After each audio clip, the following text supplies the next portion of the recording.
মৰমৰ ছাত্ৰ ছাত্ৰীসকল, গণিতৰ অনলাইন পাঠদান কাৰ্যসূচীলৈ তোমালোক আটাইকে মই স্বাগতম জনাইছোঁ। এই কাৰ্যসূচীৰ অধীনত আগৰ পাঠদান কাৰ্যসূচীত মই তোমালোকলৈ আগবঢ়াইছিলোঁ পৰিমেয় সংখ্যাৰ যোগাত্মক অভেদ আৰু গুণাত্মক অভেদ। ধাৰণাটো নিশ্চয় তোমালোকে বুজিব পাৰিলা। এই শিতানত আজি আমি তোমালোকলৈ আগবঢ়াম, তোমালোকৰ লগত আলোচনা কৰিম পৰিমেয় সংখ্যাৰ যোগাত্মক বিপৰীত আৰু গুণাত্মক বিপৰীত।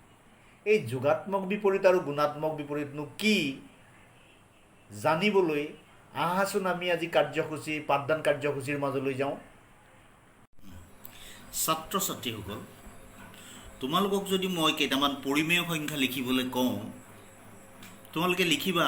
কোনোজনে লিখিবা 5/7 লিখিলা, কোনো এজনে লিখিলা -11/19 লিখিলা, কোনো এজনে লিখিলা আকৌ 29/31, আকৌ কোনো এজনে লিখিলা ধৰা -17/15 এই ধৰণে লিখিলা।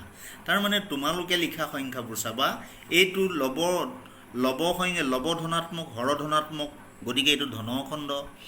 লব ঋণাত্মক হৰ ধনাত্মক বিপৰীত চিনযুক্ত, গতিকে ঋণ পৰিমেয়।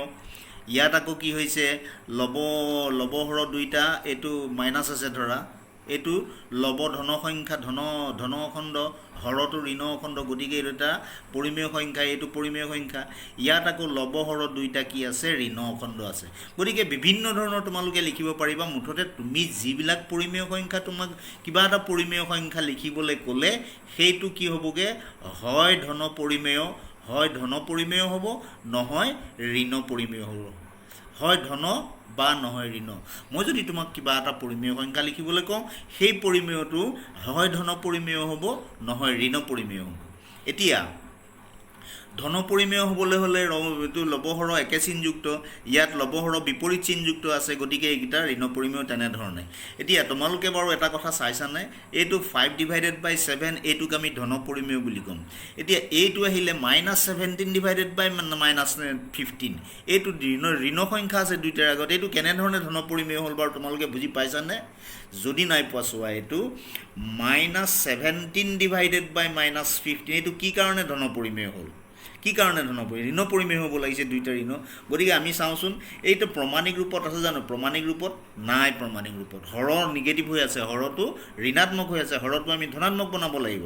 গতিকে -15 আহিলে ইনটু -1ৰে পূৰণ কৰিব লাগিব।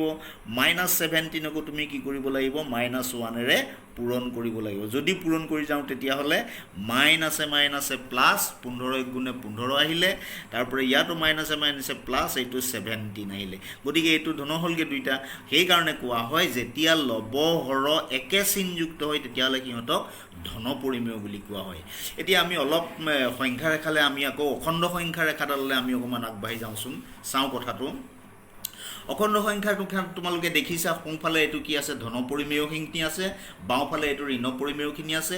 এতিয়া এই সংখ্যা ৰেখাডালত আমি চাইছোঁ প্ৰতিটো অখণ্ড সংখ্যাৰ বিপৰীতে একোটা বিপৰীত চিনযুক্ত সংখ্যা। মই 11 সংখ্যাটো ধৰি লৈছোঁ। মই শূন্যৰ সোঁফালে 11 একক আহি পেলাই মই 11 সংখ্যাটো পালোঁ। এতিয়া শূন্যৰ বাওঁফালে মই 11 একক গ'লে এইটো -11 পাওঁ। তাৰমানে প্ৰতিটো অখণ্ড সংখ্যাৰ বিপৰীতে একোটা বিপৰীত চিনযুক্ত সংখ্যা পাওঁ। এটা ধন সংখ্যা হ'ব, এটা ঋণ সংখ্যা হ'ব, বা এটা ঋণ সংখ্যা হ'লে তাৰ বিপৰীত চিনযুক্ত সংখ্যাটো হ'বগৈ ধন সংখ্যা। ধৰি লোৱা মই এটা 15 সংখ্যা ধৰিছোঁ, -15 ধৰিছোঁ। শূন্যৰ বাওঁফালে 15 একক আহি পেলাই মই -15টো ধৰিলোঁ। এতিয়া সোঁফালে মই 15 একক গ'লে কি পামগৈ, +15 পাম। গতিকে প্ৰতিটো অখণ্ড সংখ্যাৰ বিপৰীতে একোটা বিপৰীত চিনযুক্ত সংখ্যা পাওঁ। এই বিপৰীত চিনযুক্ত সংখ্যাবোৰক আমি কি বুলি ক'ম, যোগাত্মক বিপৰীত, অখণ্ড সংখ্যাৰ যোগাত্মক বিপৰীত ক'ম। তেতিয়াহ'লে 11ৰ যোগাত্মক বিপৰীতটো কি হ'লগৈ, -11। আকৌ ঠিক তেনেধৰণে -15ৰ যোগাত্মক বিপৰীতটো হ'লগৈ কি, +15। একে সংখ্যা, চিন বদলি হৈছে চোৱা, এইটো 15 +15 আছে, এইটো -15 আছে।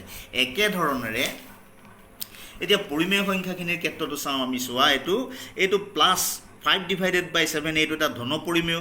গতিকে ইয়াৰ একে ঋণ পৰিমেয়টো কি হ'বগৈ তেতিয়াহ'লে, 5/7ৰ 5 ডিভাইডেড বাই 7ৰ যোগাত্মক বিপৰীত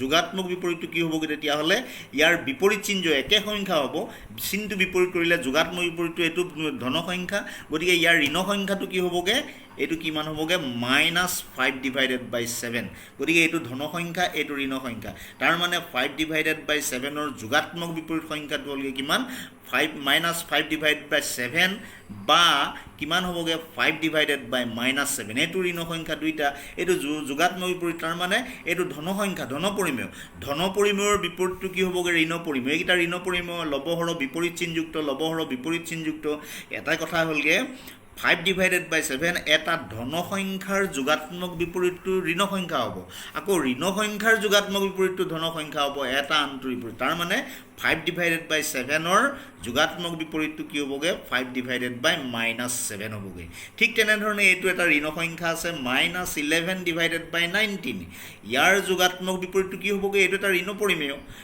পৰিমেয়ৰ যোগাত্মক বিপৰীতটো কি হ'বগৈ তেতিয়াহ'লে ধন পৰিমেয় হ'বগৈ তাৰ মানে চিনটো কি হৈ যাব ইয়াত উল্টা হৈ যাবগৈ এইটো 11 ডিভাইডেড বাই 19 এইটো কি আছিলে প্লাছ আছিলে এইটো মাইনাছ আছে এইটো ঋণ পৰিমেয় গতিকে ঋণ পৰিমেয়ৰ বিপৰীতটো কি হ'বগৈ ধন পৰিমেয় হ'লে তেতিয়াহ'লে 11 ডিভাইডেড বাই 19 বা তুমি আৰু এটা লিখিব পাৰা এইটো -11 ডিভাইডেড বাই -19 এইটো এটা ধন পৰিমেয় গতিকে এইটো বা এইটো তাৰ মানে -11 বাই 19ৰ যোগাত্মক বিপৰীতটো কিমান 11 ডিভাইডেড বাই 19 বা এইটো লিখি তুমি যদি -11 বাই 19 তেনেকৈ ধৰণে লিখিব কাৰণ এইটো এটা ধন পৰিমেয় যেনেকৈ এইটো কৰিছিলোঁ আমি এইটো তেনেকৈ ধৰণে এইটো এটা ধন পৰিমেয় ওলাব সেইটোৱে কথাটো আমাৰ যোগাত্মক বিপৰীতটো সেইটোৱে তাৰ মানে এটা সংখ্যাৰ বিপৰীত চিহ্নযুক্ত সংখ্যাটোকে আমি কি বুলি ক'ম যোগাত্মক বিপৰীত বুলি ক'ম মই এতিয়া যোগাত্মক বিপৰীতটো বস্তুটো আনিছোঁ চোৱা পৰিমেয় সংখ্যাৰ যোগাত্মক বিপৰীত আৰু গুণাত্মক বিপৰীত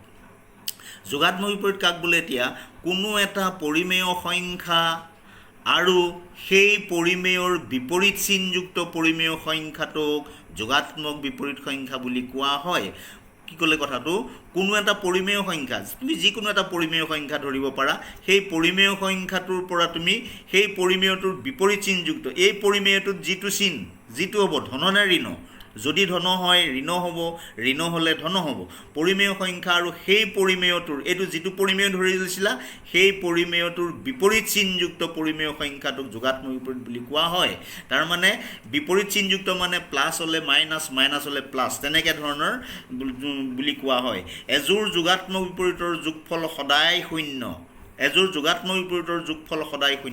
এইটো মই যোগাত্মক বিপৰীতৰ যোগফলটো মই কৰি দেখুৱাওঁ তোমালোকক চাবা এইটো কিমান আছিলে এইযোৰ যোগাত্মক বিপৰীত ইয়াৰ যোগাত্মক বিপৰীত এইটো গতিকে আমি এই দুটা যোগ কৰি চাওঁ যোগফলটো কিমান হ'বগৈ চাবা দেই যোগফল হ'বগৈ কিমান এইটো 5 ডিভাইডেড বাই 7 আহিলে যোগফল বুলি কৈছে যোগ কৰিলে কিমান হ'বগৈ এইটো -5 ডিভাইডেড বাই 7 এইটো ইহঁতৰ যোগফলটো কিমান হয় চাম সমান 5 ডিভাইডেড বাই 7 আহিলে ইয়াৰ আগত প্লাছ আছে প্লাছে মাইনাছ আহিলে এইটো প্লাছ চিন আছিলে প্লাছ চিন দিলোঁ এই চিনটো ইয়াৰ আগত ওপৰত মাইনাছ তলত প্লাছ আছে গতিকে প্লাছে মাইনাছে এইটো মাইনাছ আহিলে 5 ডিভাইডেড বাই 7 আহিলে সমান কিমান হ'বগৈ এতিয়া 5 ডিভাইডেড বাই 7 প্লাছে মাইনাছে -5 ডিভাইডেড বাই 7 একে সংখ্যা 5 by 7 একে সংখ্যা এটাৰ আগত যদি প্লাছ থাকে এটাৰ আগত মাইনাছ থাকে তেতিয়াহ'লে সিহঁতৰ মাজত কটাকটি হয় কিমান হ'বগৈ যোগফলটো শূন্য হ'ব সেইকাৰণে কোৱা হৈছে যে এযোৰ যোগাত্মক বিপৰীতৰ যোগফল সদায় শূন্য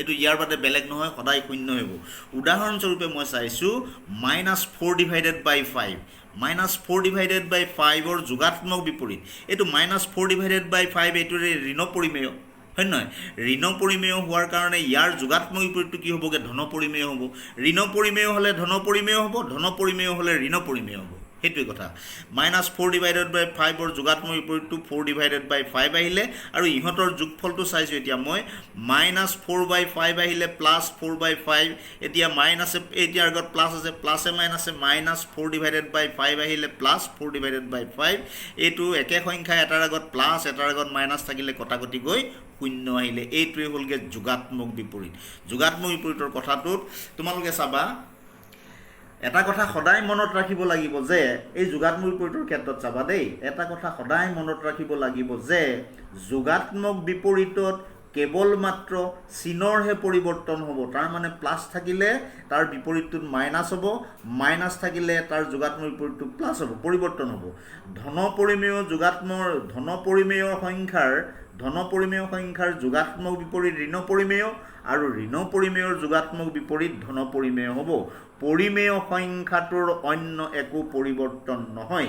ইয়াৰ বাদে অকল চিনৰহে পৰিৱৰ্তন হ'ব, ইয়াৰ বাদে পৰিমেয় সংখ্যাটোৰ অন্য একো পৰিৱৰ্তন নহয়। এইটোৱে হ'লগৈ যোগাত্মক বিপৰীতৰ কথা। এতিয়া মই গুণাত্মক বিপৰীত অকণমান ক'ম দেই, গুণাত্মক বিপৰীত অকণমান ক'ম চাবা। গুণাত্মক বিপৰীত এতিয়া চাবা গুণাত্মক বিপৰীত মই এটা পৰিমেয় সংখ্যা এটা ধৰিলোঁ বা তোমালোকেও ধৰিব পাৰা, এইটো -16 ডিভাইডেড বাই মাইনাছ এইটো ধন পৰিমেয় আহিলে -16 ডিভাইডেড বাই -15 ধৰিলোঁ, এইটো এটা ধৰিলোঁ এইটো কি বোলে ধন পৰিমেয় এটা ধৰিলোঁ। এতিয়া ইয়াত লব কি আছে -16 ঋণ সংখ্যা আৰু হৰ কি আছে -15 ঋণ সংখ্যা। গতিকে ইহঁতৰ এতিয়া লব হৰ এইটো হ'লগৈ পি, এইটো লব আহিলে পি, তাৰ পৰা এইটো হৰ আহিলে কিমান কিউ আহিলে দেই, এইকেইটা সমান কিমান হ'বগৈ। এতিয়া এই লবহৰৰ পৰিৱৰ্তন কৰি দিওঁ যদি মই লবহৰৰ কেইটা লব আছে -16 আৰু হৰ আছে -15। এতিয়া লবহৰকেইটা যদি মই পৰিৱৰ্তন কৰি দিওঁ, এই হৰটো লবৰ স্থানলৈ আহিলে 15, তাৰ পৰা লবটো হৰৰ স্থানলৈ আহিলে 16 আহিলে। এইটোৱেই তাৰমানে এটা পৰিমেয় সংখ্যাত যদি তুমি লবহৰ পৰিৱৰ্তন কৰি দিয়া তেতিয়াহ'লে কি হ'বগৈ, পৰিমেয় সংখ্যাটো উল্টি যাব, নতুন পৰিমেয় এটা পাম। গতিকে এই নতুন পৰিমেয়টো এইটো। তেতিয়াহ'লে এনেধৰণৰ পৰিমেয় সংখ্যাবোৰক আমি কি বুলি ক'ম, গুণাত্মক বিপৰীত বুলি ক'ম। তাৰমানে কোনো এটা পৰিমেয় সংখ্যাৰ লবহৰৰ পৰিৱৰ্তন কৰিলে যিটো নতুন পৰিমেয় পাবা, সেই পৰিমেয়টোক এটাক আনটোৰ গুণাত্মক বিপৰীত বুলি কোৱা হয়। এটাক আনটোৰ গুণাত্মক বিপৰীত চাবা দেই। আৰু এটা ক'ম এতিয়া মই -7 ডিভাইডেড বাই 19 এটা সময়ত ধৰিলোঁ দেই। ইমানৰ গুণাত্মক বিপৰীত গুণাত্মক বিপৰীত কিমান হ'বগৈ, গুণাত্মক বিপৰীতটো হ'বগৈ কিমান, ইয়াত লবহৰ লব 7 আছে, হৰ 19 আছে। গতিকে এইকেইটাৰ পৰিৱৰ্তন কৰিব লাগে, হৰটো লবৰ জেগালৈ নিব লাগে, লবটো হৰৰ জেগালৈ আনিব লাগে। বিপৰীতটো কি হ'ব, গুণাত্মক বিপৰীতটো কি হ'বগৈ তেতিয়াহ'লে -7 ওপৰত আছিলে লব হিচাপে, এইটো হৰৰ জেগালৈ আনিলোঁ -7, এই 90টো হৰ হিচাপে আছিলে তলত, গতিকে এইটোক আমি ওপৰলৈ লৈ যাব লাগিব। এইটোৱেই তেতিয়াহ'লে গুণাত্মক বিপৰীত। -7 ডিভাইডেড বাই 19ৰ গুণাত্মক বিপৰীতটো আহিলে 19 ডিভাইডেড বাই -7। এতিয়া এই গুণাত্মক মানে পূৰণফলৰ কথা কৈছে। ইহঁতৰ গুণফল কিমান হ'ব তেতিয়াহ'লে চাওঁ দেই। গুণফলটো কিমান হ'বগৈ ইহঁতৰ, -7 ডিভাইডেড বাই 19 আহিলে ইনটু পূৰণফল, তাৰ পৰা এইটো 19 ডিভাইডেড বাই -7। গতিকে এইটো যদি আমি চাবলৈ যাওঁ, পূৰণ কৰিবলৈ যাওঁ, কটাকটি যাব লবহৰৰ মাজত, এইটো হৰ 19 আছে, ইয়াত লব আছে 19, কটাকটি গ'ল। ইয়াত হৰ -7 আছে, লব আছে -7, কটাকটি গ'ল। গতিকে কটাকটি গ'লে ইয়াত কি থাকিব, আমাৰ পূৰণত কি থাকিবগৈ তেতিয়াহ'লে 1 থাকিব। তাৰমানে এযোৰ গুণাত্মক বিপৰীতৰ পূৰণফল কি হ'বগৈ তেতিয়াহ'লে 1। ইয়াত কি হৈছে চাবা দেই, ইয়াত কিন্তু চিনৰ পৰিৱৰ্তন নাই হোৱা, ইয়াতো মাইনাছ আছে, ইয়াতো মাইনাছ আছে। চিনৰ 19ৰ আগত প্লাছ আছে, 19ৰ আগত প্লাছ, চিনৰ পৰিৱৰ্তন নাই হোৱা। কিহৰ পৰিৱৰ্তন হৈছে, লবহৰৰহে পৰিৱৰ্তন হৈছে। ইয়াত লব 7 আছিলে, ইয়াত 7টো হৰৰ হ'লগৈ, তাৰ পৰা 19 আছিলে হৰ, 19 হৰটো কি হ'লগৈ, এই গুণাত্মক বিপৰীতত কি হ'লগৈ, +19টো হৰ লব হিচাপে ওপৰত বহিগৈ। ইয়াত এই গুণাত্মক বিপৰীতত চিনৰ পৰিৱৰ্তন নহয়, এইটো কিহৰ পৰিৱৰ্তন হয়, এইটো কি হয়, লবহৰৰ পৰিৱৰ্তন হয়। গতিকে এইটো মই গুণাত্মক বিপৰীতৰ কথাটো মই আনিছোঁ চোৱা। এইটো গুণাত্মক বিপৰীতৰ কথাটো আহিলে কি, গুণাত্মক বিপৰীত চাবা দেই।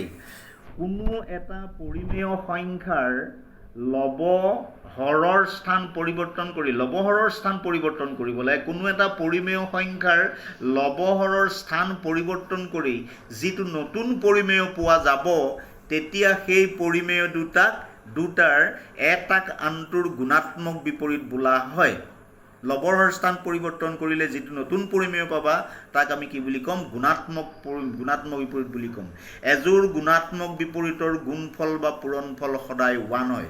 উদাহৰণস্বৰূপে মই এটা ধৰিছোঁ চোৱা, -11 ডিভাইডেড বাই 15ৰ গুণাত্মক বিপৰীত 15 ডিভাইডেড বাই 19 ইয়াত লব -11 আছে হৰক 15 আছে গতিকে এই দুটাৰ পৰিৱৰ্তন হ'লে কি হ'বগে এই লবটো হৰৰ জেগালৈ আহিলে আৰু হৰটো লবৰ জেগালৈ গ'লগে এইটো গুণাত্মক বিপৰীত তেতিয়া হ'লে আমাৰ লব হৰৰ পৰিৱৰ্তন হৈছে ইহঁতৰ পূৰণফলটো আগত দেখুৱাৰ ধৰণে এইটো আছিলে -11/15 ইনটু ইয়াৰ গুণাত্মক বিপৰীতটো এই দুটা আছিলে এই দুটা পূৰণ কৰিলে 1 এতিয়া চাওঁ আমি এই গুণাত্মক বিপৰীতৰ ক্ষেত্ৰত আমি এটা কথা মনত ৰাখিব লাগিব সদায় মনত ৰাখিব লাগিব যে গুণাত্মক বিপৰীতত সদায় লব আৰু হৰৰ স্থান পৰিৱৰ্তন হয় গুণাত্মক বিপৰীতত লব আৰু হৰৰ স্থান পৰিৱৰ্তন হয় কিন্তু চিনৰ পৰিৱৰ্তন একেবাৰে নহয় চিনৰ পৰিৱৰ্তন কৰিব নোৱাৰা গতিকে গুণাত্মক বিপৰীত আৰু যোগাত্মক বিপৰীতৰ কথা এইখিনিয়েই একেবাৰে সহজ কথা যোগাত্মক বিপৰীতত চিনৰ পৰিৱৰ্তন হয় কিন্তু পৰিমেয় সংখ্যাটোৰ লবহৰৰ কোনো পৰিৱৰ্তন নহয় কেৱল মাত্ৰ চিনৰ পৰিৱৰ্তন হ'ব কিন্তু গুণাত্মক বিপৰীতত কি হ'বগে লবহৰৰহে পৰিৱৰ্তন হ'ব চিনৰ পৰিৱৰ্তন নহয় কথা দুটা অকণমান খেলিমেলি হ'ব পাৰে তোমালোকৰ চাবা কথাটো যোগাত্মক বিপৰীতত চিনৰ পৰিৱৰ্তন নহয় যোগাত্মক বিপৰীতত চিনৰ পৰিৱৰ্তন হ'ব দেই ভুল নকৰিবা যোগাত্মক বিপৰীতত কোনো এটা পৰিমেয় সংখ্যাৰ যোগাত্মক বিপৰীতত সদায় চিনৰ পৰিৱৰ্তন হ'ব লবহৰৰ কেইটাৰ পৰিৱৰ্তন নহয় কিন্তু গুণাত্মক বিপৰীতত কি হয় চিনৰ পৰিৱৰ্তন নহয় কিন্তু লবহৰ কেইটাৰহে পৰিৱৰ্তন হ'ব সেয়েহে কথাটো অকণমান খেলিমেলিটো তোমালোকে নিজে অকণমান ট্ৰাই কৰি চেষ্টা কৰি অকণমান ভাঙি ল'বা গতিকে মোৰ আজি কাৰ্যসূচী পাঠদানৰ কাৰ্যসূচী ইমানতে সামৰণি মাৰিছোঁ গতিকে এই পাঠদানৰ কাৰ্যসূচীত তোমালোকে অংশগ্ৰহণ কৰাৰ বাবে তোমালোকক সকলোলৈকে ধন্যবাদ জনাইছোঁ গতিকে মোৰ পাঠদান ইমানতে আজি সামৰণি মাৰিলোঁ ধন্যবাদ